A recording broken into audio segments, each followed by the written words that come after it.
avoir Yannick Jadot, qui était député européen, Gaël Géraud, économiste, Aurore Lalucq, qui est également députée européenne, ainsi que Théophile Gégard, qui est membre d'Hémisphère Gauche et qui est économiste. Ce que je vous propose, c'est que sur le thème de la reconstruction écologique et plus généralement du financement de la transition, il y a deux grands enjeux, les enjeux des moyens publics et les enjeux des moyens privés. Donc sur les enjeux des moyens publics, les débats tournent autour de la question budgétaire et monétaire. Et sur le deuxième volet, les enjeux des moyens privés, ils tournent autour de la réforme de la finance et de l'entreprise. Donc ce que je vous propose, c'est d'avoir des temps d'échange qui respectent un petit peu cette dualité des enjeux, en échangeant d'abord dans un premier temps sur les enjeux monétaires et budgétaires, et dans un second temps sur les moyens privés, donc comment réformer la finance et comment inclure des stratégies écologistes dans les stratégies d'entreprise. Donc, sur cette question de la reconstruction écologique, ce qu'on avait voulu faire, c'est aller sur les débats des outils des politiques publiques pour transformer le modèle productif, et en abordant les sujets de la réorientation du budget de l'Union européenne et des moyens budgétaires nationaux ou européens sur la transition. Et dans un second temps, ou dans le second enjeu, c'est l'enjeu monétaire. Est-ce que, par exemple, la transition peut être financée par la Banque centrale et quels outils on peut se doter là-dessus? Donc ce premier enjeu sur les moyens publics, je vais laisser la salle peut-être réagir sur ce débat, et puis après on laissera la parole aux intervenants pour qu'ils nous donnent leurs convictions, leur point de vue sur ces enjeux sur l'allocation des moyens publics pour la reconstruction écologique.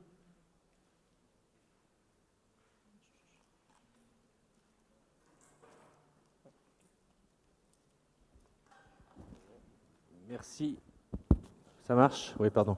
Bonjour, Jean-Luc Bancel. Je suis ici au titre de la COP des communs, qui est une association qui essaie de faire converger le monde de l'économie sociale et des communs, mais je suis par ailleurs banquier dans une banque coopérative. Et je voudrais poser cette question, puisqu'on parle des moyens collectifs, disons, et entre autres des capacités européennes sur tout ce qui se passe avec la dimension écologique ou environnementale portée par la Commission européenne, et toute cette question de ce qu'on appelle la taxonomie et la volonté de faire en sorte que la finance devienne verte. J'y crois beaucoup. Simplement, on ne parle que d'environnement, on ne parle pas un mot de social. Et donc, les erreurs que nous avons faites en France qui ont fait naître les Gilets jaunes, elles risquent de se reproduire avec le processus européen. Donc, j'aimerais avoir un point de vue. Ce que je vous propose, c'est peut-être sur les enjeux financiers d'avoir ce débat plutôt dans 40 minutes, et de là plutôt porter sur l'action. Mais c'est la même chose pour le budget communautaire. Hein. D'accord. Okay. Voilà, on ne pense qu'environnement, on ne couple pas environnement et social. Cette question, elle est transversale sur les deux parties du débat. Est-ce que quelqu'un d'autre veut prendre la parole? Oui, moi je pense. Lucas? Oui, je pense que au-delà des enjeux financiers, il y a aussi les enjeux industriels dont on parle finalement très peu dans ces débats. Les enjeux industriels, c'est qu'il s'agit de réussir la transition énergétique et de stopper le dérèglement climatique dans les 10 à 12 ans qui viennent, si l'on en croit le GIEC, etc. Ça veut dire qu'on se prépare une reconversion de l'outil industriel fondamental et assez généralisé, qu'il s'agisse de la production d'énergie, passer de l'énergie nucléaire et carbonée aux énergies renouvelables, les moyens de transport, abandonner le diesel et les moteurs à explosion, etc., etc. Autrement dit, qu'on va reconvertir, on devrait, si les engagements que nous souhaitons qu'ils soient mis en œuvre pour répondre aux enjeux de sauvegarde de notre planète, si nous voulons répondre à ces enjeux, il faut se préparer à une transformation radicale de notre environnement. Ça veut donc dire que la dimension industrielle, autrement dit, ce n'est pas seulement les moyens publics qui vont réussir à faire cela, c'est une politique publique, certes, mais qui encadre sérieusement les activités productives qui vont nous permettre de réaliser cette transformation. Merci. Est-ce qu'il y avait d'autres interventions? Intervention Comment?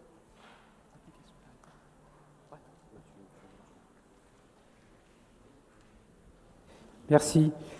Enfin, je pense moi aussi que les questions budgétaires sont importantes, mais que les budgets, c'est fait pour financer des options qu'on prend en matière politique et en matière économique. Et donc, je pense, comme depuis très longtemps, qu'on ne fera pas de reconstruction écologique si on ne met pas en place un mécanisme qui pourrait ressembler à de la planification. D'ailleurs, le gouvernement s'est aperçu que ça pouvait éventuellement lui servir en matière de com. Peut-être que nous, on pourrait s'en servir, pas simplement en matière de com, mais de manière sérieuse. Mais en revanche, le sujet qui se pose, c'est que je pense que la planification, ça existe déjà.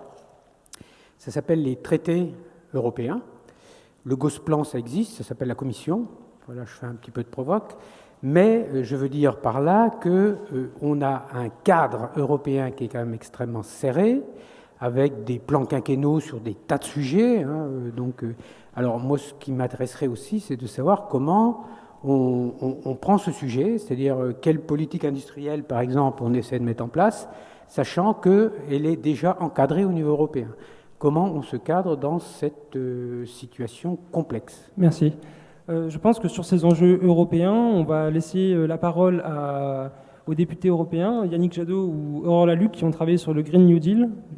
Aurore ou Yannick, si vous voulez réagir à ce qui a été dit et à l'enjeu de mobilisation des outils budgétaires pour financer la transition environnementale. Que ce soit une femme qui parle.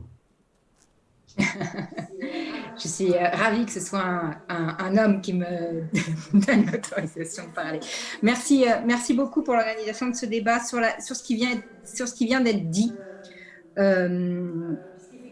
Puisqu'effectivement, sur les sujets traités, que ce soit la question de la taxonomie, la question de l'industrie, la question des traités avec la petite provocation sur le Gosplan et la Commission, en fait, on tourne autour du sujet européen pour le coup. Alors, je vais commencer par la fin, c'est-à-dire la question des traités et du Gosplan. Notre zone euro, en l'occurrence, elle est globalement ni fait ni à faire d'un point de vue économique. C'est-à-dire que c'est comme si on avait commencé à construire une maison, mais qu'on avait etc. Et il y a des choses assez aberrantes qui ont été faites. Par exemple, le fait qu'on ait en fait, c'est une aberration d'un point de vue économique. Ça n'existe pas d'un point de vue économique. C'est une grande victoire des néolibéraux, par ailleurs. Pendant des années, les banques centrales ont été parfaitement dépendantes et il existe maintenant, dans les années 90, je crois, c'est passé en indépendance côté Grande-Bretagne. Pareil, c'est une victoire des néolibéraux aux États-Unis, mais ça reste du mix. C'est-à-dire qu'on n'a pas vraiment de banque centrale totalement indépendante, c'est moite-moite. On a une monnaie qui ne peut pas financer directement les États, etc. Et en fait, les sujets, ils sont plutôt là. C'est-à-dire que souvent, on pense l'Europe comme une espèce de méchante commission qui va venir vous faire respecter la fameuse règle des 3% et des 60%. La réalité, c'est que si vous êtes la France ou l'Allemagne, vous pouvez parfaitement ne pas respecter ces critères et il ne se passe strictement rien. Donc, en fait, le sujet, il n'est pas vraiment là. Le sujet, par contre, c'est que ça donne un espèce de là idéologique selon lequel le problème, ce serait la dette publique et que l'alpha et l'oméga de la bonne santé d'un pays, ce serait son niveau d'endettement, ce qui est entièrement faux. Je le répète toujours, vous pouvez aller très, très bien avec un taux d'endettement élevé et très mal avec un taux d'endettement relativement bas. Par ailleurs, le vrai sujet, c'est celui de la dette environnementale qui, elle, de facto, n'est pas remboursable. Donc, une fois qu'on a dit ça, je pense que l'Europe n'est pas le sujet sur la question, en tout cas, la question des traités n'est pas problématique finalement sur les niveaux d'endettement, Par contre, le vrai sujet est celui de la concurrence, en fait. Il y a deux sujets où moi, je trouve que là, pour le coup, l'Europe est très contraignante. C'est sur le droit de la concurrence et c'est sur la question des traités dits de libre-échange qui n'ont de libre-échange que le nom parce qu'ils ne sont absolument pas faits de libre-échange. Au contraire, tout est absolument baqué, codé, etc. Et c'est des milliers de pages. Donc, je ne vois pas où il y a la liberté là-dedans.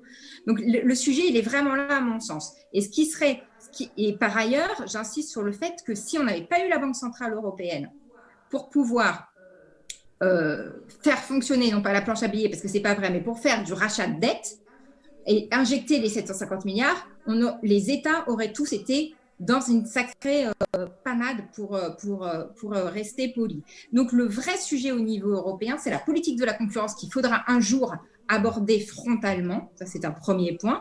Et ensuite, moi, je serais effectivement pour une politique industrielle, parce que c'est ça dont on a besoin au niveau européen et au niveau national. Alors Merci, après, Aurore. est-ce que ça se fait à travers... Excuse-moi de te couper. Ah, pardon. C'est très intéressant, c'est très clair. Je t'en prie. Peut-être rester sur ce débat, la politique monétaire, et peut-être rebondir là-dessus avec Yannick Jadot, avec la question, le prolongement. Est-ce qu'il n'y aurait pas un effet pervers, par exemple, d'avoir une banque centrale dépendante du pouvoir public, notamment par exemple du Conseil, avec un Conseil qui serait de droite et du coup qui pourrait peut-être empêcher le bon phasage, enfin, la bonne calibration des politiques monétaires.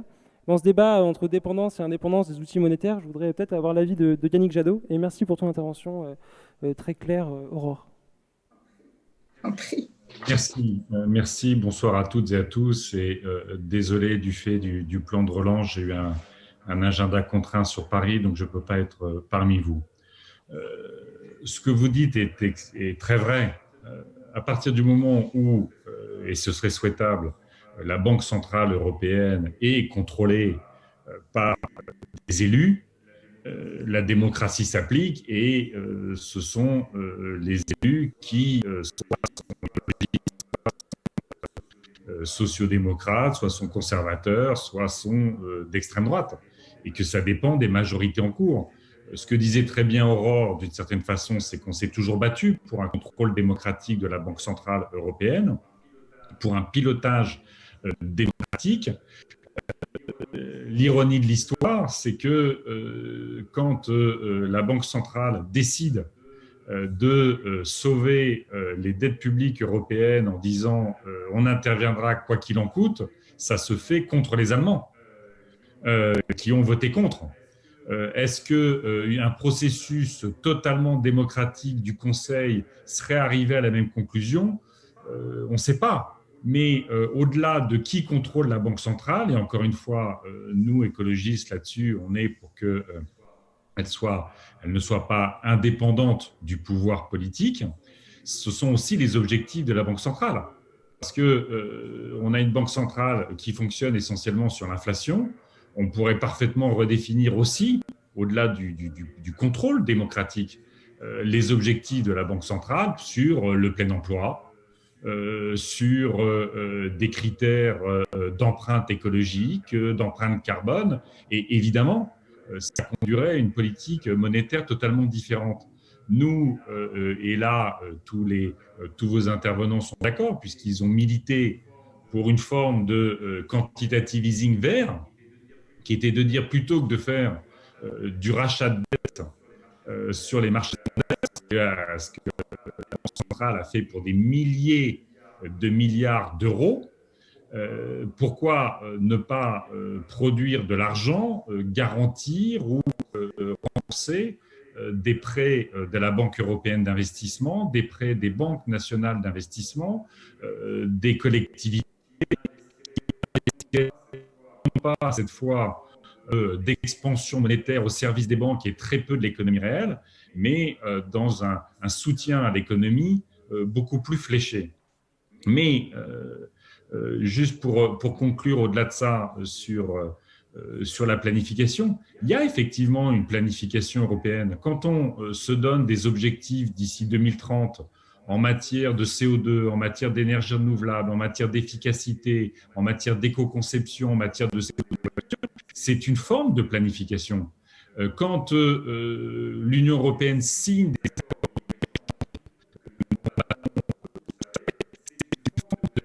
planification de l'économie. Donc, c'est la démocratie qui joue. À la Banque centrale européenne, il faudrait qu'elle joue davantage. Mais comme vous avez en partie répondu à la question que vous posiez, c'est-à-dire que en fonction des majorités politiques, les décisions iraient dans le bon sens ou dans le mauvais sens. Regardons les derniers compromis au niveau du Conseil européen. On a un plan de relance de 750 milliards qui incontestablement rompt avec un certain nombre de contraintes qu'on avait jusqu'à maintenant, notamment l'emprunt commun, la dette commune, l'investissement partagé. Ça va dans le bon sens. Le Parlement européen voulait 2000 milliards, hein, donc on était très au-delà. Les écologistes, on porte 5000 milliards sur 10 ans pour assurer la transition écologiste.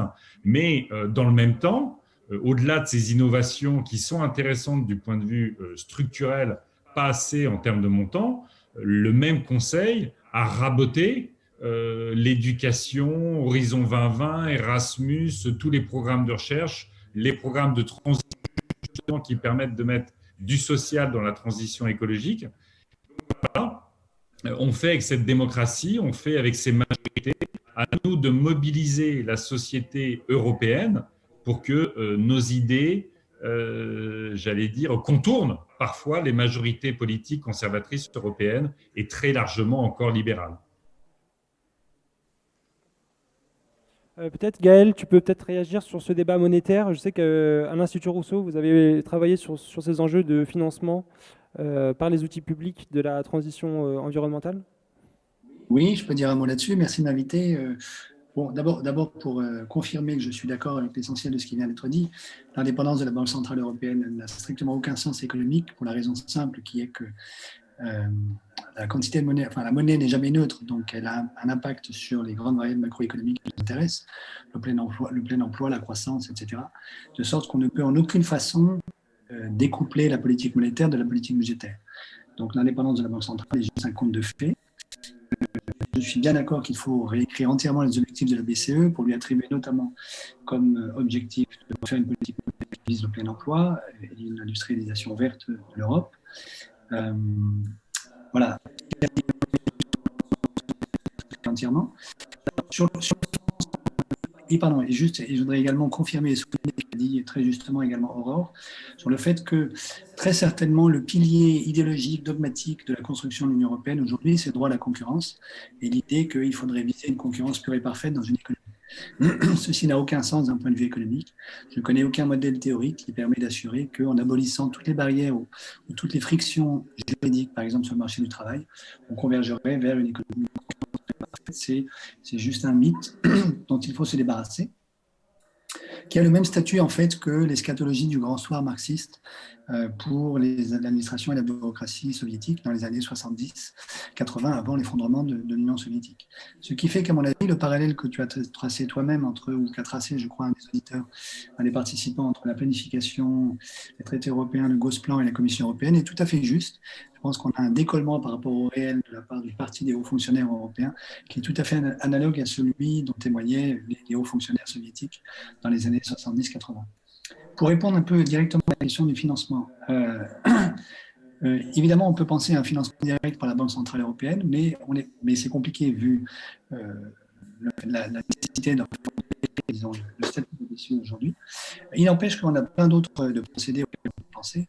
La Banque européenne d'investissement est tout à fait en mesure aujourd'hui d'intervenir et de financer un certain nombre de projets, au moins jusqu'à hauteur de 50% du projet. On pourrait très bien imaginer, par exemple, que la BCE s'engage à racheter de manière systématique les titres de France émis par la BEI lorsqu'elle financerait elle-même des projets européens. La BCE a déjà pratiqué de manière massive de la titrisation de titres des banques privées. Il n'y a aucune raison qu'elle ne puisse pas le faire pour la BEI.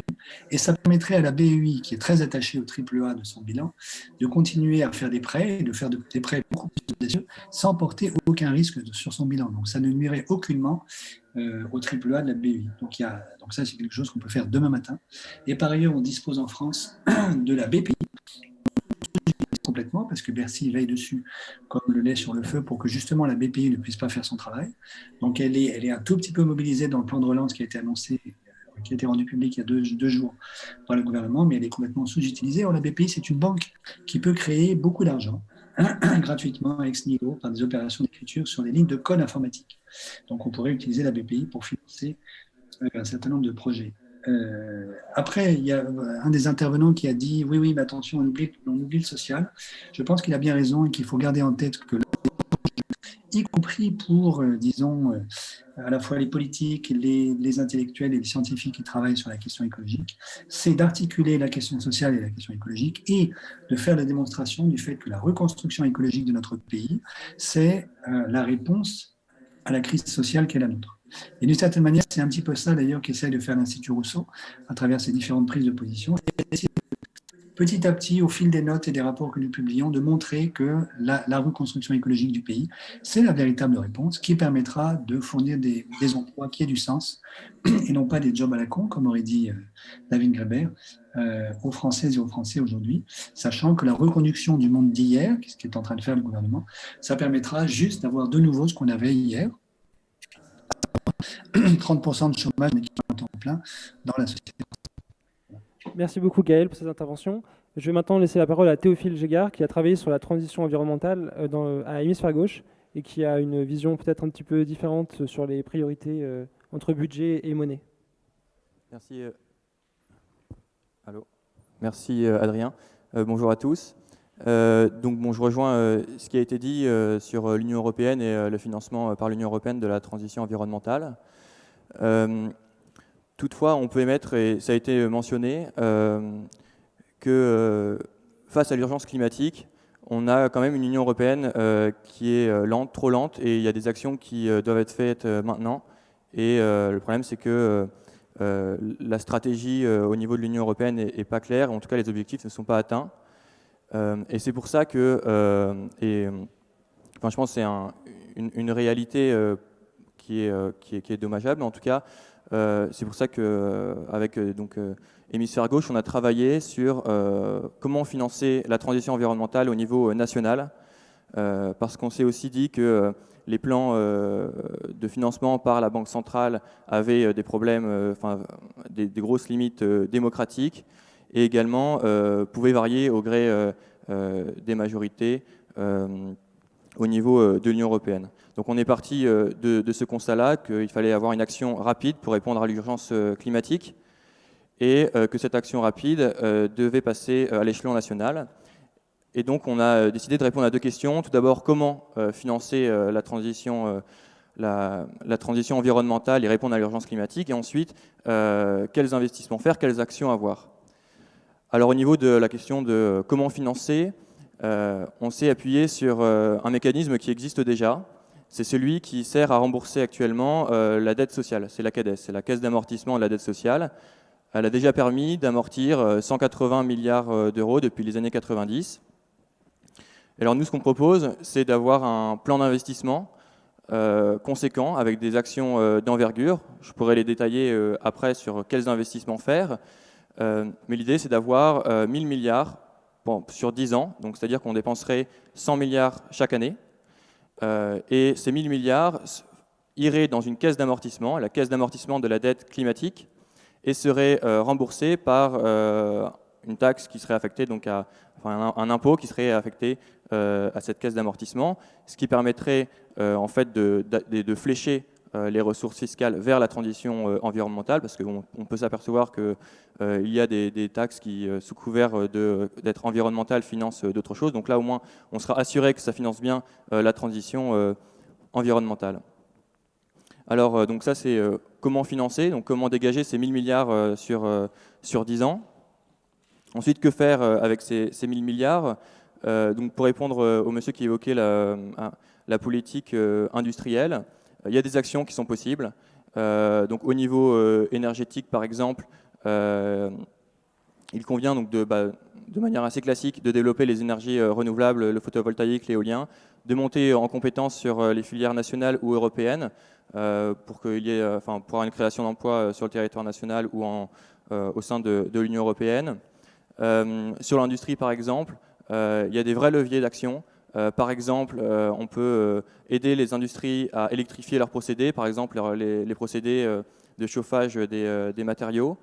On peut les aider à recycler leurs déchets. Par exemple, le dioxyde de carbone qui est actuellement considéré comme un déchet par l'industrie, s'il est maintenu dans un certain état, l'état transitif entre l'état gazeux et l'état liquide, en fait, ça peut être utilisé comme réfrigérant pour les transformations chimiques. Donc il y a des moyens et il y a des financements qui peuvent être identifiés. Donc nous, on propose un plan d'investissement de 1 000 milliards sur 10 ans avec donc, le secteur industriel, le secteur des transports, avec le développement des véhicules électriques, le développement du ferroviaire, etc. Et tous les autres secteurs. Et également un dernier secteur qui est très important, l'aménagement du territoire. Et là, je pense que ça répond aussi à la question sur allier le social à la réponse à l'urgence climatique.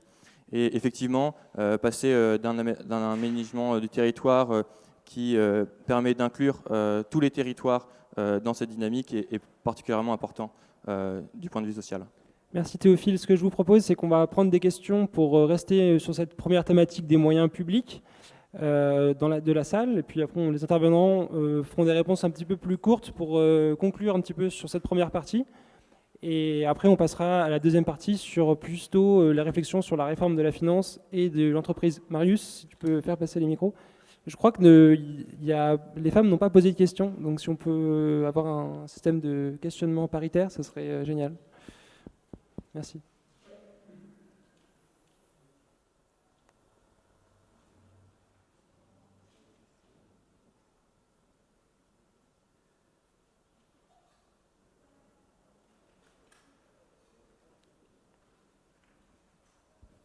Oui, bonjour. J'ai une question pour les intervenants. En fait, on parle de transition écologique à horizon 2050.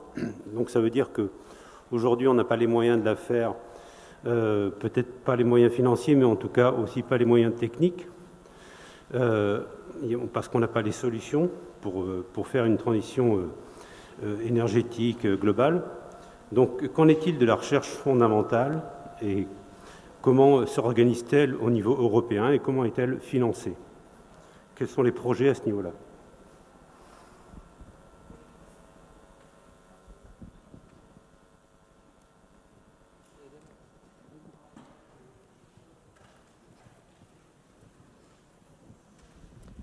Bonjour, moi j'avais une question sur la phase de transition d'un modèle à un autre.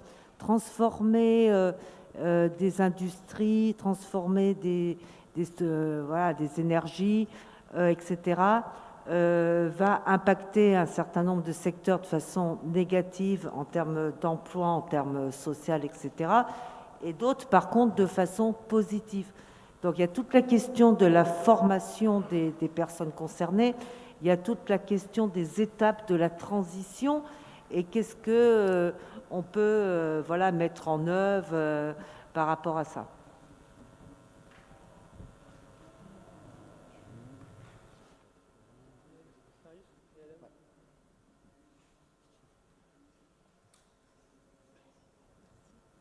Une petite question par rapport à ce qui a été dit. Si j'ai bien compris, les investissements prévus, ce serait 100 milliards par an, donc prélevés par une taxe. C'est bien ça, d'après ce que j'ai compris, quand on sait que l'ensemble de la TVA représente 145 milliards, je m'inquiète quand même sur la ponction que ça pourrait faire, même si, à titre personnel, je pense que la première des égalités devrait être l'impôt et je suis tout à fait pour l'impôt. Mais là, ça me paraît beaucoup, c'est une question que je vous pose. Et la deuxième, je voudrais faire part, en matière de moyens publics, dans la région des Pays de la Loire à laquelle j'appartiens, l'ancienne majorité, avant Benoît Retailleau, je vous rassure, a permis la transformation, de l'emploi grâce à des moyens publics, des ouvriers de l'automobile et d'Airbus. Ils ont été formés à l'éolien et à la construction de certaines parties des grandes éoliennes qu'on installe en mer. Et donc, avec beaucoup de volontarisme et le même argent, bien sûr, on peut opérer une vraie transition. Et je voudrais aussi qu'on soit optimiste et qu'on se dise que c'est possible. Peut-être je vais laisser réagir Yannick Jadot ou Aurore Lalux sur le phasage de la transition, comment ils perçoivent les différents temps de la transition. Vas-y Yannick, je te donne la parole.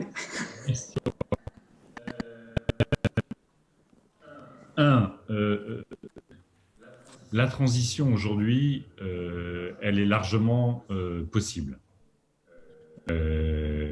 Quand on regarde sur la question énergétique, ce qui est totalement assez dérisoire dans le plan de relance français, c'est notamment la rénovation thermique des logements privés, comme l'investissement sur le logement social.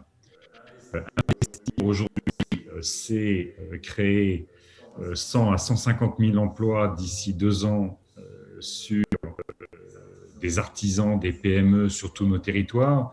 Quelqu'un parlait du mouvement des Gilets jaunes. C'est aussi un mouvement sur la désertification de nos territoires en matière économique, sociale, de services publics. Donc remettre des artisans, des PME actifs sur la rénovation thermique des logements, c'est évidemment créer de l'emploi, c'est économiser en moyenne 5 à 600 euros par an par ménage, donc c'est considérable. Et puis, c'est attaquer le poste le plus consommateur d'énergie dans notre pays et un des principaux postes d'émissions de gaz à effet de serre. C'est aussi se rendre indépendant de Poutine.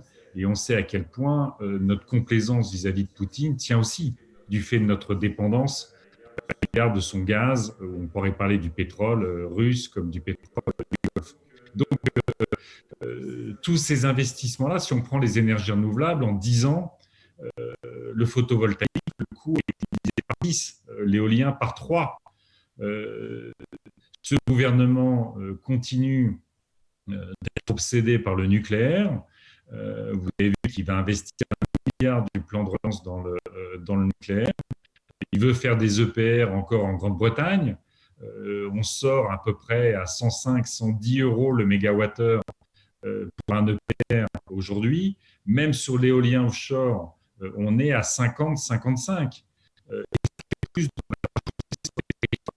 dit pour les pays de la Loire, notamment, que ce soit à Saint-Nazaire, à Brest, au Havre ou ailleurs, il y a aujourd'hui des entreprises petites, depuis la coopérative jusqu'à des grands groupes, qui sont prêts à embaucher, qui sont prêts à investir, qui sont prêts à ancrer la valeur ajoutée sur le territoire. Donc, au fond, si on peut parler de l'agriculture, l'agroécologie aujourd'hui a très largement les moyens de faire basculer notre système pour sortir des pesticides, sortir de l'élevage, de l'agriculture industrielle et embaucher massivement dans les zones rurales et sur les fermes.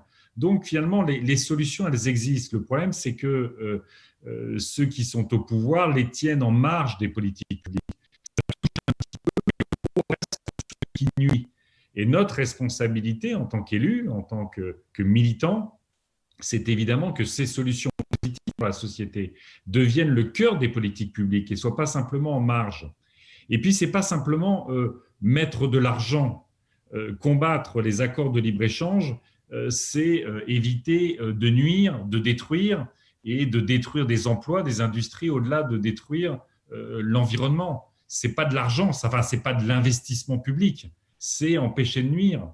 Quand nous nous battons pour que les marchés publics puissent avoir des contraintes ou des conditionnalités beaucoup plus fortes sur la question sociale comme sur la question environnementale, c'est réorienter 14% du PIB européen vers ce qui nous fait du bien, vers les PME. On se bat pour un Buy European Act, c'est-à-dire que favoriser notre souveraineté sur des domaines essentiels, notre résilience.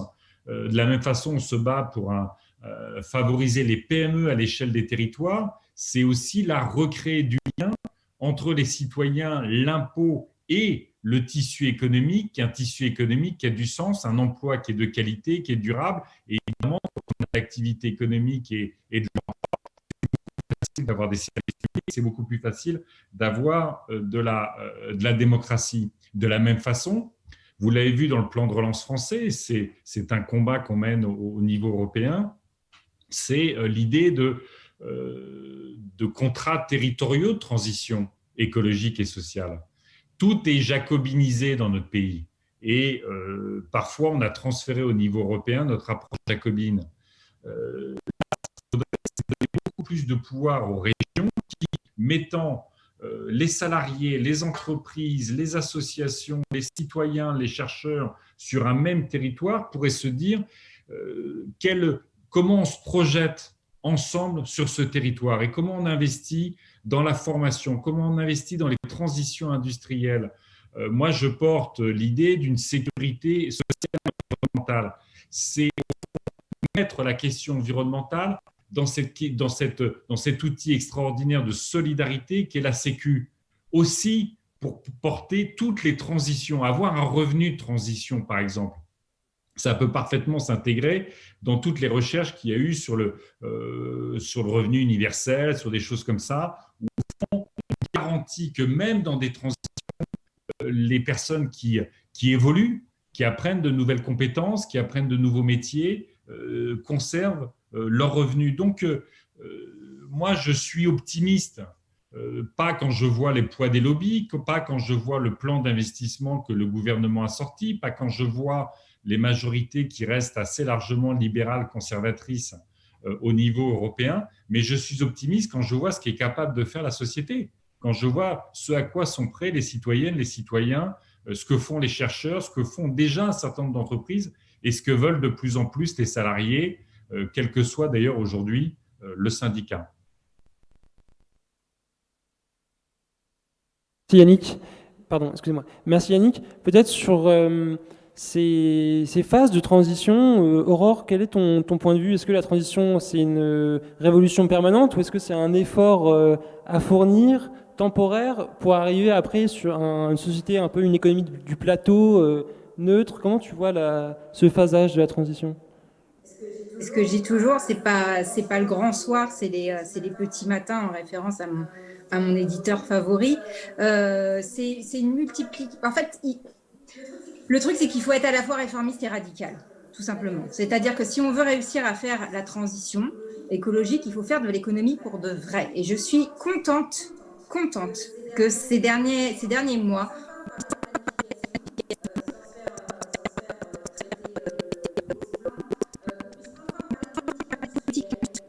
qu'on puisse enfin parler de politique monétaire, etc., etc. Il y a quand même une évolution qui est en train de se faire sur les questions économiques où on revient à la raison. Parce qu'on était rentré dans une forme de déraison où on mettait de l'idéologie dans les moyens, dans les finalités. Donc, sur la question de la transition, il nous faut premièrement les bons indicateurs. Et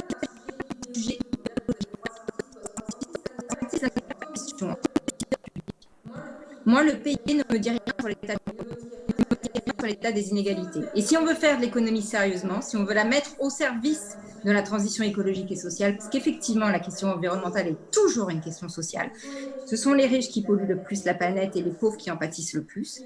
Il faut qu'on ait les bons indicateurs pour qu'on sache si nous, décideurs publics, nos politiques vont dans le bon sens ou pas. Donc ça, c'est un premier point.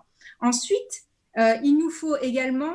je vais revenir un tout petit peu pour essayer de répondre aux questions, parce que souvent, on a tendance à dire ce qu'on veut et à ne pas répondre aux questions. Il nous faut faire de la transition écologique à la fois en réglant la question énergétique, mais là-dessus, il faut avoir une chose en tête, c'est que qu'on soit pro ou anti-nucléaire, et moi je suis anti, même si on gardait le discours pro-nucléaire en disant il faut qu'on garde le nucléaire pour pouvoir avoir encore de quoi tenir d'un point de vue énergétique, la réalité c'est que non.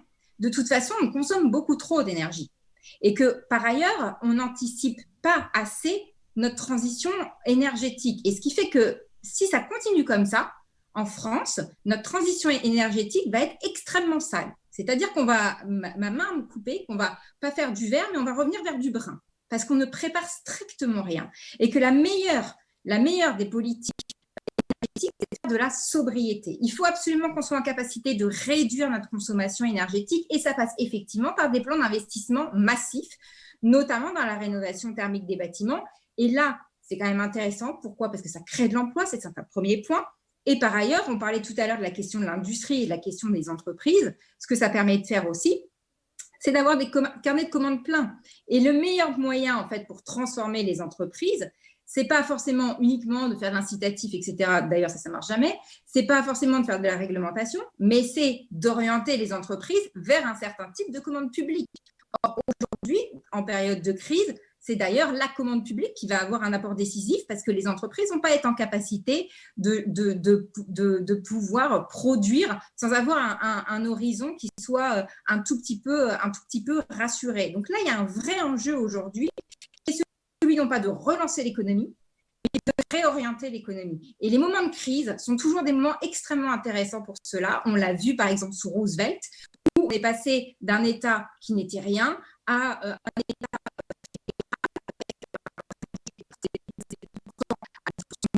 ce genre de choses. C'est le moment en fait de tout changer. Et j'en reviens sur la question des 100 milliards qu'une dame a posée sur le plan et son financement. Aujourd'hui, le plan proposé par le gouvernement français n'est pas entièrement financé. Il y a une partie qui est financée par l'Union européenne si tout va pour le mieux dans le meilleur des mondes, mais ce n'est pas totalement sûr non plus parce que c'est sous conditionnalité. Il y a une partie en fait qui était déjà présente, les mesures du Ségur, etc. étaient déjà là, donc en fait on les rhabille, on les remet dans ce plan. Et il y a une autre partie en fait qui moi m'inquiète, et je sais que Gaëlle partage cette inquiétude, qui va aller encore sur des prêts garantis, etc., etc. La réalité, c'est qu'on est entré dans cette crise avec un taux d'endettement privé des grandes entreprises extrêmement élevé et que là, on aide les entreprises à faire en fait, sous conditionnalité, mais du cash. On leur fait des prêts et des prêts. Et au bout d'un moment, elles ne pourront pas rembourser parce que ces prêts, pour la plupart, ne sont pas remboursables parce qu'on est dans une situation économique exceptionnelle. Et donc là, j'alerte sur le risque réel d'une crise bancaire parce qu'au bout d'un moment, si ces entreprises ne sont pas en capacité de rembourser, alors on va avoir une contagion au niveau du système bancaire. Je réponds à la question aussi sur la recherche. C'est censé être l'un des piliers de l'Union européenne, la recherche et l'innovation. La réalité, c'est qu'on est bien loin derrière tout le monde et c'est vraiment dommage. On est loin en termes de montant financier, on est loin aussi, je trouve, en termes d'objectifs, c'est-à-dire que ces dernières années, on misait sur le tout technologique. Donc, c'était 5G, etc. Donc, c'était à fond numérique. Et je finirai là-dessus pour ne pas être trop longue. C'est d'ailleurs l'un des grands problèmes du Green Deal européen, c'est qu'on reste dans une espèce de croyance et de mythe technologique. C'est-à-dire que la transition écologique, on a besoin de technologie, mais on a besoin aussi de réorganiser notre société. On a besoin de faire de la réduction du temps de travail. On a besoin d'avoir de l'employeur en dernier ressort, qui créera des emplois et nous permettra, par exemple, de faire en sorte que les jeunes pourront travailler dans le domaine de la biodiversité et réparer la biodiversité qui n'est pris en compte ni par l'État ni par le marché jusqu'à présent. On a besoin typiquement de ce type de choses. Et aujourd'hui, nous ne sommes pas à la hauteur au niveau européen, tant sur la question de la recherche, tant que sur la question de l'emploi et tant sur la question du financement. Et le Green Deal est vraiment dans une mythologie de la croissance verte, c'est-à-dire on prend le mot croissance, on met le mot vert et pouf, on va trouver la solution comme ça à tous nos problèmes. Ça ne remet pas en cause notre façon de consommer, d'échanger, de produire et on reste toujours sur ce mythe de on peut continuer comme avant, en fait, fondamentalement. Et à un moment, on va avoir la technologie miracle qui va nous permettre de pouvoir consommer comme avant, échanger comme avant, produire comme avant. Ce n'est pas possible et en fait, ce n'est même pas grave parce que je pense qu'on vivra bien mieux dans un monde un peu plus doux, un peu plus lent. Et tout l'idée est de passer du toujours plus au mieux. Allô, merci Aurore. Ce que je vous propose, c'est que Théophile réponde rapidement sur la taxe. Et que l'on enchaîne sur les moyens privés, sur vos questions, sur comment, donc sur l'enjeu de la compatibilité entre un capitalisme financiarisé et une transition écologique, et la question de l'entreprise. Et on donnera la parole en priorité à Gaëlle Giraud, qui a beaucoup travaillé sur les questions financières pour répondre à vos questions sur les enjeux de compatibilité entre capitalisme financier et transition écologique. Mais d'abord, Théophile. Oui, rapidement. Du coup, donc, je rappelle, donc, c'est 100 milliards tous les ans pendant 10 ans, donc ça fait 1000 milliards. Et donc, ce qu'on propose, c'est une augmentation de 1% de la CRDS, donc c'est une taxe sur tous les revenus. Et ça, c'est compensé en fait par un basculement des allègements des cotisations sociales employeurs vers des cotisations sociales employées, parce que les allègements de cotisations sociales employeurs qui ont été mis en place sont assez inefficaces. Donc c'est pour ça qu'on propose ce basculement d'allègement. Voilà. Et on a on a un panier en fait fiscal, donc on a notamment le 1% écologique, donc c'est l'augmentation de 1% de la CRDS, mais on a aussi quelques autres éléments fiscaux qui permettent d'alimenter la caisse d'amortissement. Alors le deuxième enjeu sur les moyens de la transition, c'est de savoir si c'est les moyens privés. Donc c'est la compatibilité entre la finance privée et la transition écologique, et l'entreprise privée dans son statut de recherche d'accumulation du profit, avec une société qui, comme l'a très bien dit Aurore tout à l'heure, tend à la sobriété et à une division du travail et des sociales différentes. Donc on va peut-être prendre les questions de la salle sur cette thématique de la finance et des entreprises, et après on aura un retour de Gaël sur ces questions. Marius ?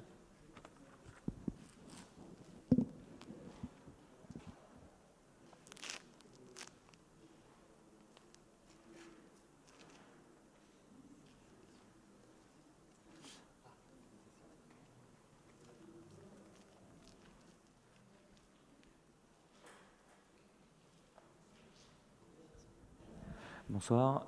Moi, ma question peut paraître une question un peu de profane, mais c'est le cas pour moi en finance. Je m'interroge sur les solutions que les intervenants préconisent. En termes de transactions, est-ce qu'il faudrait peut-être réduire le flux, le volume des transactions, ou à l'inverse, est-ce qu'il faudrait réduire ou voire écarter certains produits financiers parce qu'ils sont néfastes au système dans la globalité? Voilà, donc est-ce qu'on agirait plutôt sur du quantitatif ou sur du qualitatif? Je voulais simplement avoir leur point de vue, peut-être plusieurs s'il y en a. Merci.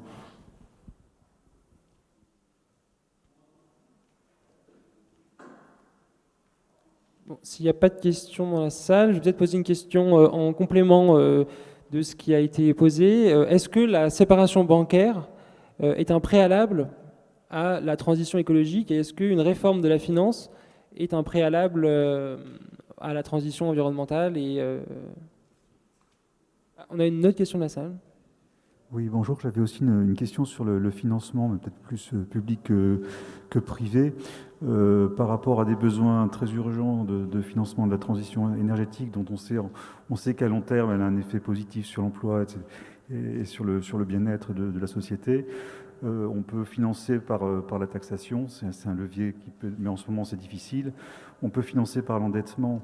En ce moment, c'est difficile. Est-ce qu'il ne faut pas aussi envisager de mobiliser un troisième levier, qui est la création monétaire, sans contrepartie par l'endettement? J'aimerais savoir aussi comment réagissent les invités par rapport à ça.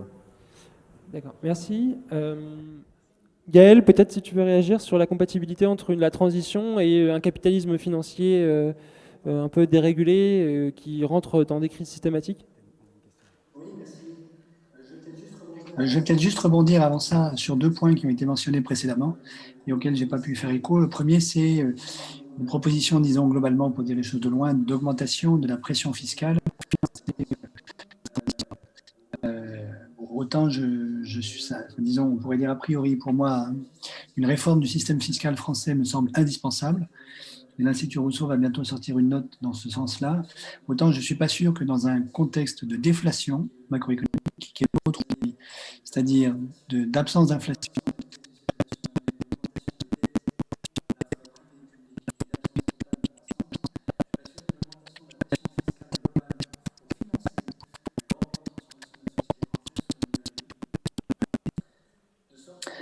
de sorte que, à mon avis, la réforme de l'impôt, elle doit surtout viser à rendre l'impôt plus redistributif, donc à réduire les inégalités, davantage qu'à financer un grand projet de transformation de la société.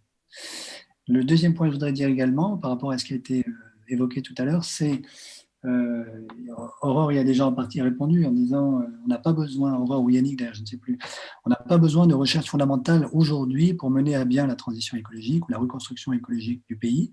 On n'a pas besoin d'un deuxième Einstein. On a besoin de recherche fondamentale pour la fusion nucléaire.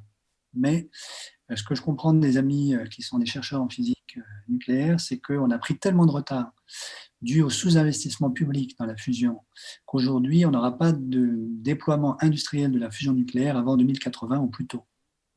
Et donc, ce n'est pas la fusion nucléaire qui, aujourd'hui, en tout cas demain matin, nous permettra d'avoir de l'électricité pour pas cher. Alors, mais il n'empêche que ça ne nous empêche pas du tout de mener à bien la transition énergétique en France. On peut la faire sans fusion et avoir d'autres solutions, dans le détail desquelles on peut entrer si vous voulez, mais ce n'est pas tellement la question qui m'est posée. Alors, pour revenir à la question qui m'est posée, premièrement, la séparation bancaire est-elle le préalable à toute réforme de la finance et donc à la mise en place d'un vrai plan de transition écologique en France? La réponse est oui, pour des tas de raisons. La première, c'est que les banques mixtes, c'est-à-dire des banques qui cumulent à la fois l'activité de crédit et de dépôt, qui est le métier traditionnel de la banque, c'est la banque que vous connaissez au coin de votre rue, et le métier de banque de marché, donc qui va spéculer sur les marchés financiers. Ces banques-là exercent un pouvoir de chantage colossal sur l'État qui paralyse complètement l'État, non seulement l'État français, mais tous les États qui possèdent un secteur bancaire présentant ce type de caractéristiques, donc des banques mixtes. Alors la France est championne du monde dans la matière puisque nous avons 4 grandes banques systémiques mixtes, BNP Paribas, Société Générale, BPCE Natixis et Crédit Agricole, Indosuez. L'Allemagne n'en a qu'une, Deutsche Bank, mais il n'empêche que le problème est même partout. C'est-à-dire que la banque de marché ou le département de la banque de marché fait de manière chronique des pertes colossales sur les marchés financiers dont elle essaye de se sauver grâce au matelas extrêmement stable des bénéfices de la partie dépôt et crédit de la banque. Lorsque ces bénéfices-là ne suffisent plus à éponger les pertes colossales que de manière chronique, le département de marché essuie sur les marchés financiers, et ça a été le cas par exemple pour le Crédit Agricole, vous vous en souvenez peut-être, en 2012, le Crédit Agricole a fait 6 milliards de pertes nettes, mais en réalité les pertes du département de marché de la banque étaient encore bien supérieures, le reste ayant été épongé par l'extraordinaire réseau du Crédit Agricole. Lorsque même ça ne suffit plus, les banques se retournent vers l'État en disant « écoutez, ceci, si nous mourons, vous allez devoir mettre en œuvre la loi de garantie publique des comptes de dépôt. Vous savez que les comptes de dépôt en zone euro et en particulier en France sont garantis à hauteur de 100 000 € par personne. Donc si une banque faisait faillite, admettons Société Générale demain matin, l'État français serait a priori tenu de garantir votre compte de dépôt jusqu'à hauteur de 100 000 € par personne et par banque. La vérité, c'est que si BNP Paribas demain matin faisait faillite, l'État français serait incapable d'honorer la garantie publique des comptes de dépôt. Parce qu'il y en a beaucoup trop. C'est des sommes colossales.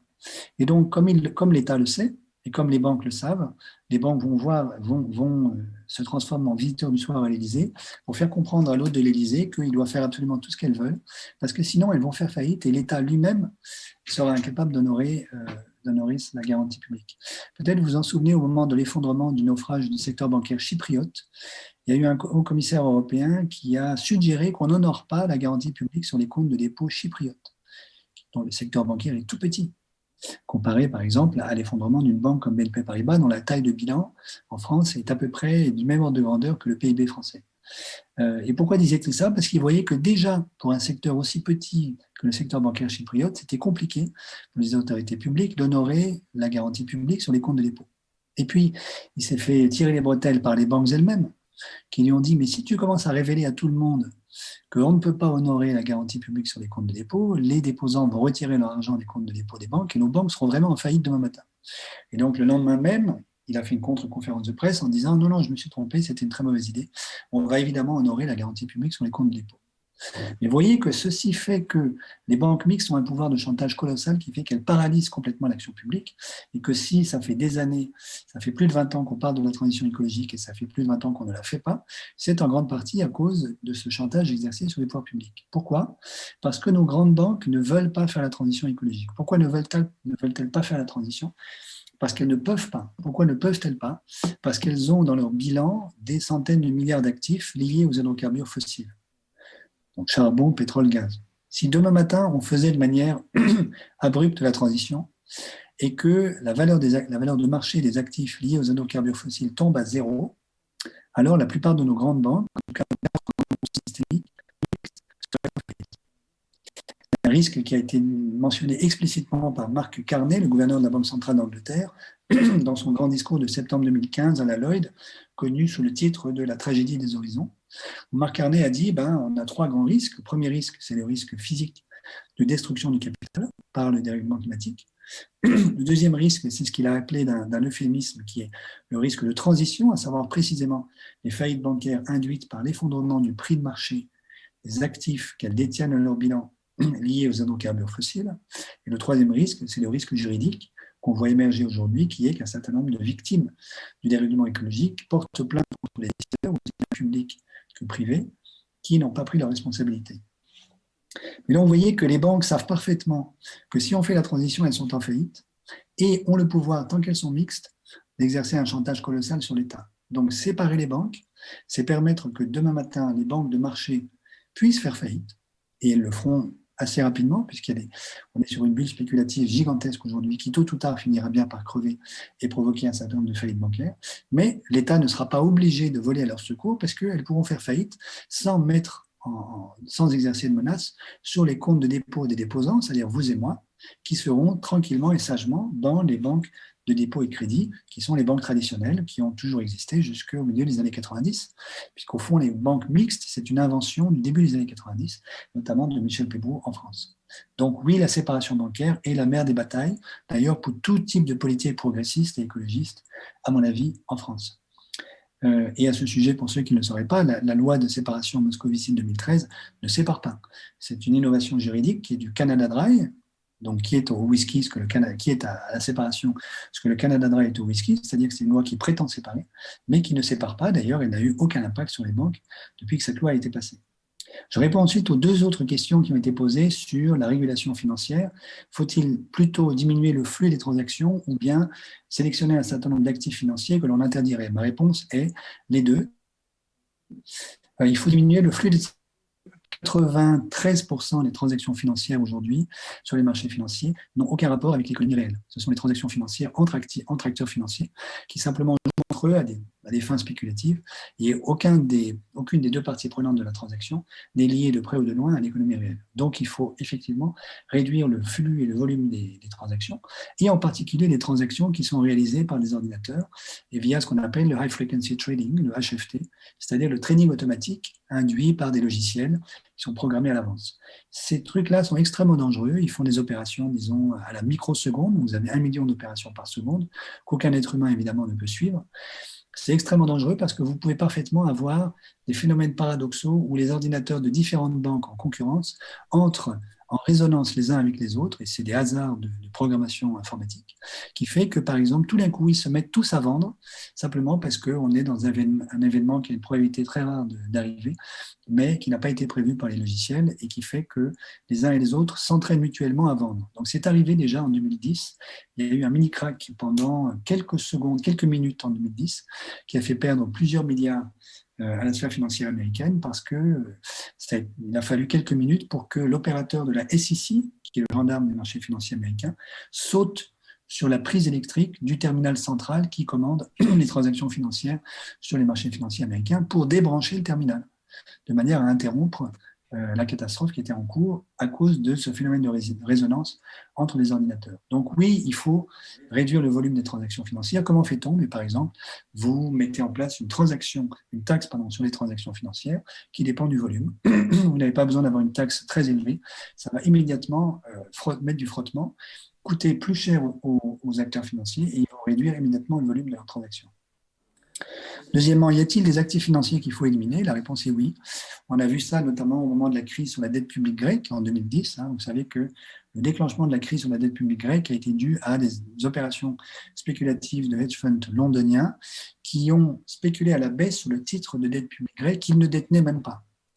Donc vous avez toute une série d'actifs dérivés, ce qu'on appelle les CDS, que à l'époque on pouvait vendre à découvert à nu, c'est-à-dire qu'on pouvait parier à la baisse sur un titre de dette publique qu'on ne détient même pas, ce qui est une opération qui est à la limite, à mon avis, de la criminalité. Et donc, il y a toute une série d'actifs dérivés que l'on doit interdire, qui servent simplement les intérêts immédiats d'un certain nombre de spéculateurs financiers, qui ne servent absolument pas le financement de l'économie réelle. Merci Gaël pour ces réponses exhaustives. Peut-être en élargissant un petit peu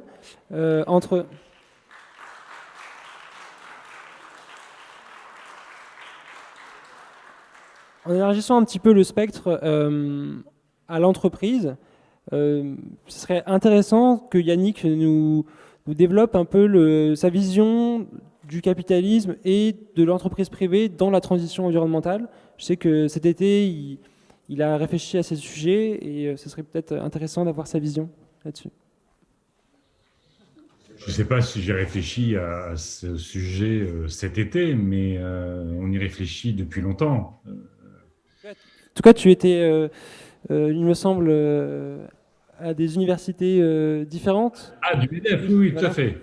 J'avais réfléchi avant d'aller à l'université du MEDEF parce que je pense qu'effectivement, il faut que les entreprises jouent pleinement leurs responsabilités dans la transition écologique. Et comme l'a rappelé Gaël, sur le secteur bancaire, si les entreprises bloquent, si l'État ne régule pas, si l'État stratège ne fait pas son boulot pour réguler, parfois se substituer au marché, à ce moment-là, effectivement, ce sera extrêmement compliqué de faire face à l'urgence des périls et donc d'avancer. On a toute une partie aujourd'hui de l'économie qui commence à jouer le jeu. Évidemment, ça a commencé par les coopératives d'énergie renouvelable, ça a commencé par des agriculteurs bio, ça a commencé par des collectifs citoyens, par des associations. Ça a été tout le champ, ou une partie du champ de l'économie sociale et solidaire, parce que dans le champ de l'économie sociale et solidaire, quand on fait le calcul global, si je ne dis pas de bêtises, il y a le crédit agricole. Donc, ça montre que, effectivement, ce n'est pas tout le champ de l'économie sociale et solidaire, mais vous avez aussi des startups et des entreprises qui veulent redonner du sens à leur entreprise, travaillent avec les salariés à un projet qui intègre les enjeux d'émancipation, de salaire et évidemment les enjeux climatiques ou de biodiversité. Simplement, tout ça ne peut pas se faire sur une base volontaire. Tout ce qu'on constate sur tous les sujets, que ce soit, moi j'ai travaillé depuis 20 ans sur le CO2 des voitures, on s'est battu au départ pour qu'il y ait une réglementation. Les constructeurs automobiles ont dit non, laissez-nous faire, promis, on va s'en occuper. Évidemment, pendant la période où ils s'en sont occupés, les émissions de CO2 ont grimpé. Après, on a eu une réglementation sur le CO2 des voitures avec de la présence des lobbies extrêmement puissante. Et finalement, on a eu le Dieselgate, des fraudes aux normes sur les émissions de NOx, et puis on a les fraudes sur les émissions de CO2. Donc, on a besoin de régulation extrêmement puissante en matière d'encadrement des entreprises pour qu'elles puissent se développer dans un cadre où ça sert la société et pas simplement des actionnaires à court terme. Tout ça, par exemple, quand on regarde le plan de relance aujourd'hui, ça a été évidemment sur les prêts de PGE dans le système aujourd'hui. Pourquoi, à partir du moment où pas mal d'entreprises ne pourront pas rembourser, on ne peut pas faire en sorte que les PGE se transforment en fonds propres ou en quasi-fonds propres détenus par les régions, par exemple, pour justement garantir à l'échelle des territoires à la fois l'ancrage des entreprises, éviter les délocalisations, le respect de l'emploi, le respect de la région et le respect de l'environnement. On peut parfaitement imaginer des mécanismes qui fassent que l'endettement dont on parlait Aurore tout à l'heure puisse être un levier aussi de souveraineté, de relocalisation et évidemment de transition économique et sociale. On se bat, Gaël le disait, sur la taxe sur les transactions financières dont on parle depuis, moi j'étais à Seattle dans les années 90 et les années 2000, c'était le grand combat du mondialisme, c'était la taxe sur les transactions financières. Et finalement, j'allais dire, tous les capitalistes ont absorbé cette taxe sur les transactions financières. Tous les gouvernements l'ont absorbée, l'ont promise, et pour ne pas la mettre en œuvre. Donc, ça reste un combat. Moi, je suis rapporteur au Parlement européen sur la taxe carbone. C'est un moyen de protectionnisme vert, servir leurs objectifs de court terme ou leurs actionnaires, mais pour changer l'actionnariat quand il y en a et pour encadrer assez fermement leur activité pour qu'elle serve l'intérêt général. Merci beaucoup Yannick. C'est très clair et très profond. Aurore, peut-être ces réflexions autour de la finance et de l'entreprise comme accélérateur, frein, levier de la transition? Avec plaisir, avec plaisir. Il a été débattu tout à l'heure de la question de la taxonomie aussi. Donc, c'est peut-être maintenant qu'on peut faire un lien. En fait, à mon sens, on fait la même erreur avec croissance verte qu'avec finance verte. Et effectivement, premièrement, dans la taxonomie européenne, il manque la question sociale. Mais par ailleurs, je ne pense pas que l'enjeu, ce soit de verdir la finance plutôt que de remettre la finance au service de la société. Et remettre la finance au service de la société, c'est la remettre au service de la transition écologique et sociale. Et donc, moi, j'avoue que le débat sur la taxonomie peut tendre à me fatiguer un petit peu parce qu'en fait, l'enjeu, il n'est pas tant là, à mon avis, il est ailleurs et bien plus important. Donc, je ne vais pas répéter ce qu'ont dit Gaël et Yannick, j'ai juste essayé d'ajouter 2 propositions dans le débat. La première, c'est que moi, je pense que pour la question de la qualité, notamment des produits, la qualité est de facto des volumes, parce que les deux vont ensemble. Je pense qu'il faudrait qu'on mette en place une agence d'autorisation de mise sur le marché des produits financiers. Je m'explique. Il n'y a pas un seul produit qui n'est pas normé. Là, dans la salle où vous êtes assise, tout est normé. Il y a des normes pour produire absolument tout. Il y a un domaine qui échappe très facilement à la norme, même dans sa très, très grande majorité, c'est la finance. Et le problème, c'est que quand on a une crise financière, non seulement on n'a pas assez de régulateurs pour pouvoir comprendre ce qui se passe et pour pouvoir réglementer tout ça, mais en plus, on découvre à ce moment-là des produits financiers. C'est ce qui s'est passé en 2008.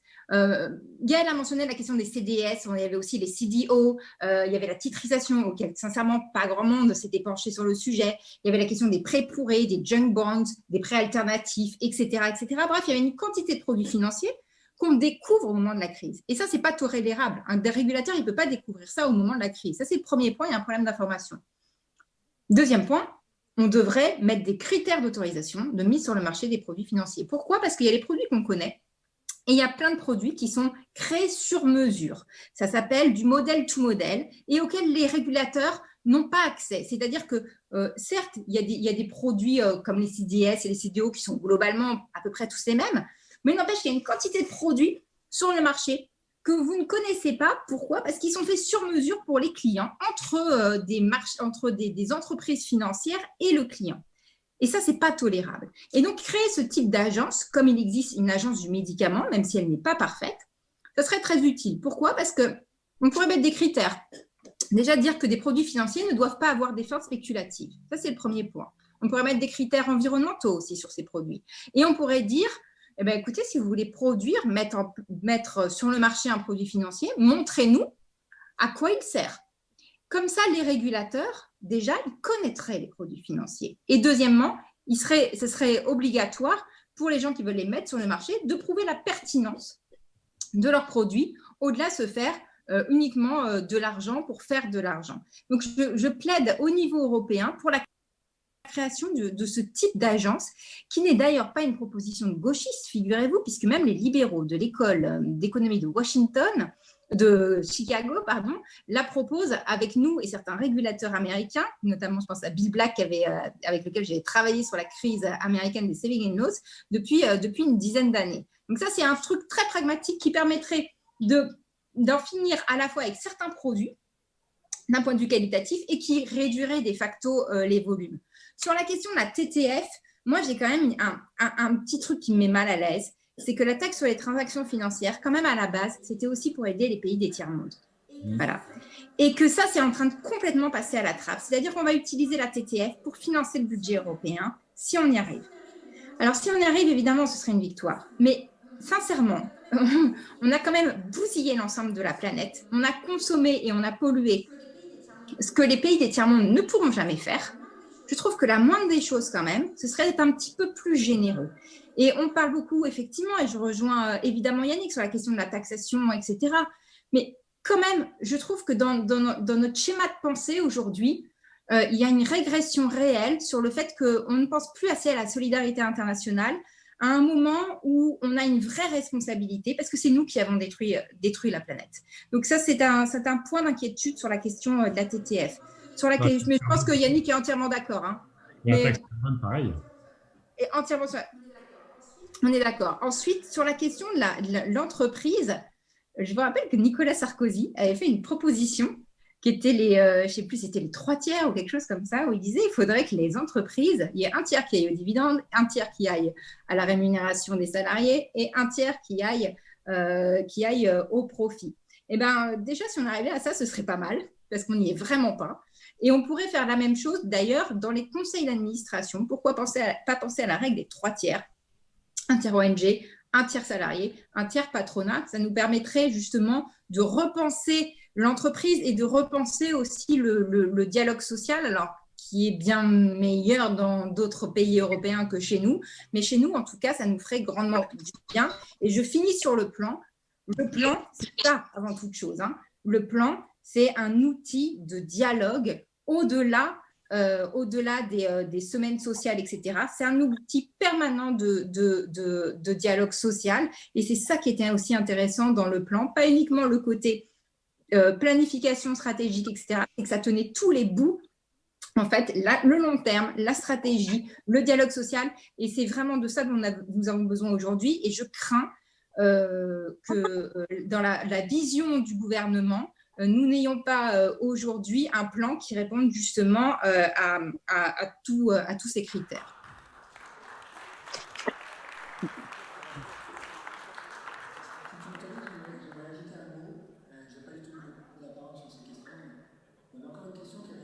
Une question qui avait été posée tout à l'heure et auquel on n'a pas répondu, qui est la création monétaire peut-elle être une bonne source de financement?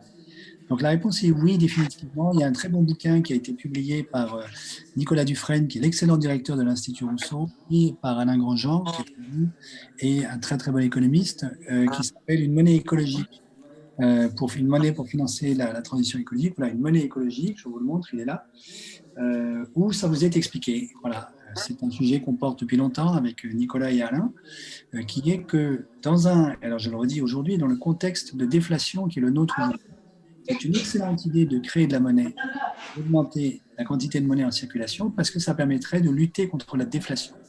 Et par ailleurs, ça permet d'avoir une monnaie active et non pas simplement une monnaie de dette. Je crois que c'est Aurore tout à l'heure qui l'a rappelé, le secteur privé en zone euro est surendetté aujourd'hui. Hein. Si vous cumulez à la fois la dette des ménages et la dette des entreprises, on est à plus de 130% du PIB de la zone euro en dette privée avant le confinement, et ce sera bien plus après, quand on aura les chiffres, alors qu'en dette publique, on était à 100% avant le confinement.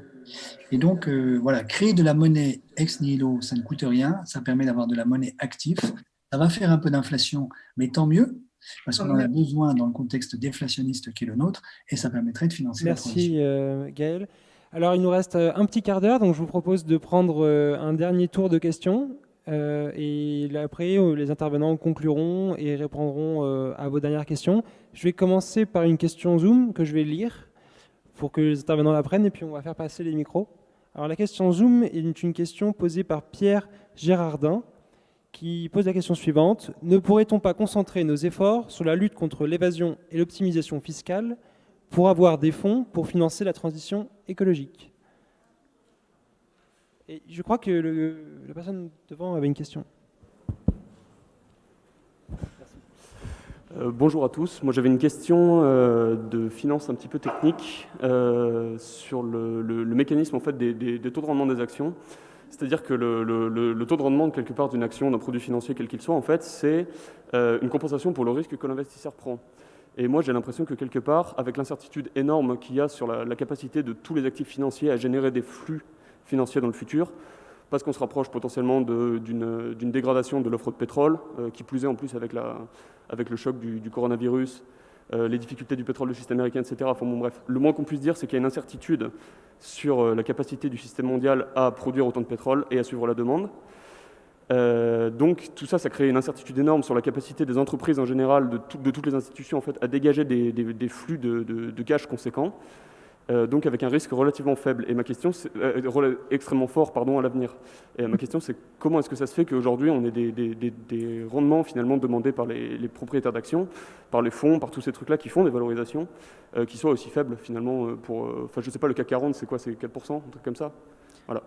Merci. Il y a, je crois qu'un gars qui voulait poser une question juste derrière toi. Il y avait une dame d'abord. Bonjour Delphine Lalu. Vous avez cité Mark Carney tout à l'heure comme un élément, un atout dans le combat contre la lutte contre le réchauffement climatique. Moi j'ai une question, c'est est-ce qu'on maîtrise bien le mouvement de fond sur le contrôle des informations financières et extra-financières des entreprises? Parce qu'il y a un vrai lobby au niveau de la Commission européenne en ce moment, un projet de base publique, ou plutôt de base de données extra-financières européennes publiques, et il y a tout un tas d'acteurs de la finance qui essaient de prendre la main sur cette base de données. Est-ce que vous connaissez ce sujet ? Merci Delphine. On va prendre une dernière question, et puis après on va laisser les intervenants conclure rapidement leurs propos par des interventions de 2 à 3 minutes. Merci. C'est plus un sentiment qu'une question. Je n'ai pas compris la moitié de ce qui s'est dit sur les aspects financiers, donc c'est un sentiment. Je me dis quand même qu'on se précipite sur une recherche de financement sans se poser la question de... Alors on parle de planification, on en a déjà fait des plans, on a déjà balancé beaucoup d'argent pour faire la transition écologique dans les entreprises. Dans le monde agricole aussi, moi je suis agricultrice, on a beaucoup d'argent qui nous sont donnés pour des mesures agro-environnementales, etc., et qui ne servent à rien. Donc c'est quand même un petit peu inquiétant. Je me demande s'il n'y a pas un problème de cohérence dans toutes ces planifications. Enfin, du moins, on devrait peut-être s'interroger sur la cohérence de nos actions pour cette transition écologique. Alors en matière agricole, moi c'est mon domaine, je vois bien les problèmes de cohérence. Pour les entreprises, par exemple, je me dis à quoi bon accorder des subventions à une entreprise qui par ailleurs déplace tout son personnel en avion et ça ne les dérange pas. Enfin, je veux dire, est-ce qu'on ne devrait pas quand même à un moment donné travailler sur les indicateurs? Merci, je crois qu'on a compris, il ne nous reste plus beaucoup de temps, je suis désolé, je vais vous couper. Okay. L'efficacité des mesures. Et puis pour la fiscalité, je me dis que aussi on devrait quand même l'utiliser pour changer les comportements quand même, plus que pour financer des plans. D'accord, oui. Merci. Peut-être qui veut... Yannick, peut-être que tu veux conclure ton propos? De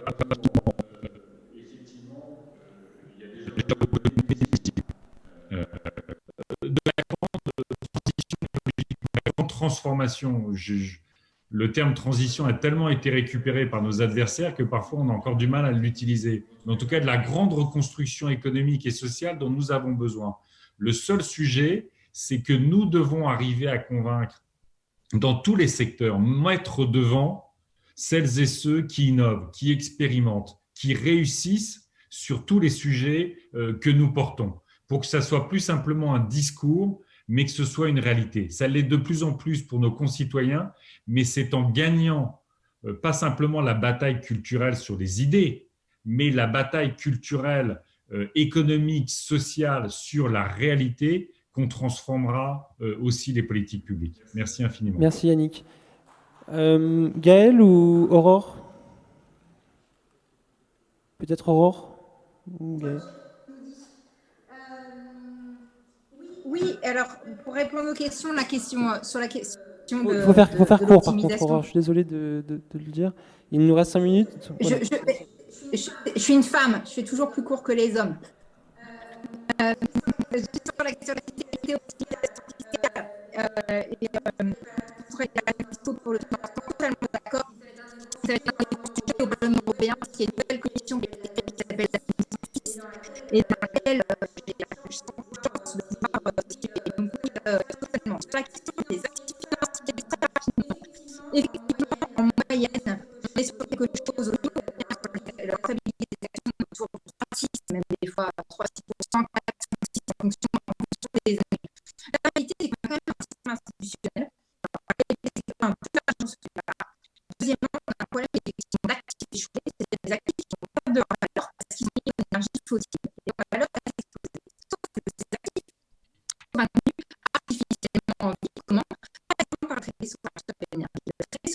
l'énergie. C'est un traité qui fait que n'importe quelle entreprise peut attaquer au niveau européen, l'État français par exemple, ou l'Allemagne, ça a déjà été fait, à partir du moment où elle change sa réglementation environnementale. Voilà. C'est un traité qui est très peu connu et contre lequel je lutte au Parlement européen. Et je ne suis pas la seule, parce que Yannick est évidemment de la partie avec les Verts. Mais voilà, ça fait partie typiquement ce type de traité qui fait que les États sont obligés de compenser les entreprises quand elles font une implémentation dans le domaine de l'environnement. C'est un traité qui est pour protéger en fait, les placements financiers dans les énergies fossiles. Bah, vous voyez comment vous avez un taux de rentabilité qui ne s'explose pas totalement, parce qu'en fait, c'est les États qui sont en train de payer pour financer finalement la rentabilité des actifs qui devraient en fait mourir de leur même mort s'ils n'ont plus de rentabilité environnementale. Donc voilà, je finirai là-dessus sur le femme du roman La parole que les hommes, mais en tout cas, il faut aussi effectivement à se battre pour les idées. Un grand merci pour les idées à l'hémisphère gauche et au vent de l'air pour faire vivre les idées et de il y en a sur la sociale et écologique. Et ça, la prochaine fois, on aura 15 000 universités à faire. Et moi, on passe un peu nos samedis ensemble sur Zoom à être souvent très très d'accord et on espère qu'un jour, il n'y aura plus qu'un seul Zoom ou même qu'une seule grande réunion tous ensemble et qu'on n'aura pas à répéter la même chose absolument partout et qu'on pourra être tous ensemble. Merci Aurore, c'est toujours un plaisir de t'écouter. On va peut-être laisser Gaël conclure ce débat. Oui, juste pour Aurore, on va peut-être réussir à trouver un point de désaccord quand même un de ces jours. Ah ben oui, j'espère. Je réponds juste aux questions qui restent. Sur la question de l'optimisation fiscale, je voudrais juste rappeler qu'évidemment, il y a l'enjeu de l'évasion fiscale par les ménages. Il y a aussi la question de l'évasion fiscale optimisée par les grandes entreprises et multinationales via ce qu'on appelle les prix transferts, c'est-à-dire le fait qu'une entreprise aujourd'hui peut parfaitement légalement, en contournant la législation de l'OCDE, faire apparaître comptablement de manière artificielle son profit dans les paradis fiscaux, tandis que dans les lieux où elle produit effectivement son profit, qui sont imposés comptablement, il n'y a pas de profit nominal de pratique qui est bien connue. Peut-être on peut y mettre fin en mettant en place ce qu'on appelle l'apportion control, qui prévaut aux États-Unis depuis des années. On pourrait le mettre en place au niveau de la zone euro, au niveau européen, au niveau mondial d'ailleurs à terme. Donc ça, c'est un enjeu également colossal. Il y a des centaines de milliards qui sont mobilisés dans cette question et qui est une question beaucoup moins connue du grand public. Et on peut aussi en parler dans le sens de l'évasion fiscale par les ménages. Un autre enjeu pour répondre à la question, je suis considéré que les prises de risque de l'activité financière la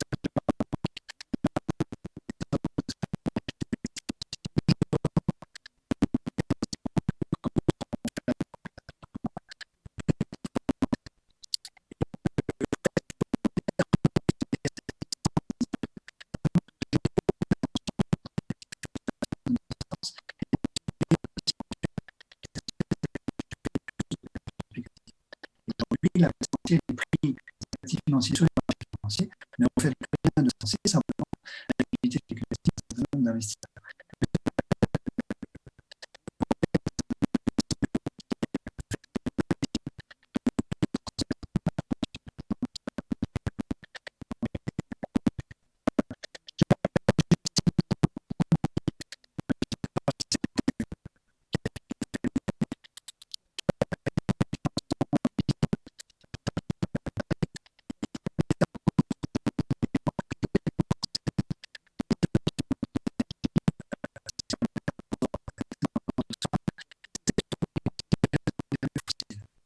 Donc le principal criminel dans cette affaire, ce sont les banques qui continuent de financer les projets des enquêtes fossiles. Si on interdisait ce crédit bancaire, en fait, les investisseurs dans les enquêtes fossiles ne pourraient plus se financer auprès des banques et donc seraient obligés d'interrompre leurs investissements. Voilà. Donc vous voyez que, aussi lointain que ça puisse paraître, et je vais m'arrêter là, il y a un lien organique extrêmement fort entre la régulation de la sphère financière d'un côté et la mise en œuvre effective de la reconstruction écologique dans notre pays. Merci beaucoup Gaël. Merci à tous pour ce débat, pour vos questions et pour votre participation. Un petit mot, peut-être. Oui. Précédent festival, et il y avait Philippe Frémaux, et je voulais juste lui rendre hommage parce que on pense fort à lui. Voilà. Merci Yannick, un hommage appuyé à Philippe Frémaux qui nous a quittés cette année, qui était le fondateur d'Alternative économique. Un message de Guillaume Duval, il y a Florence Aubenas qui vous attend dans la cour de la Charité et qui va vous raconter son tour de France qu'elle vient de finir. Et aussi message du service où vous pouvez dîner, enfin le cloître est ouvert pour dîner et bon appétit.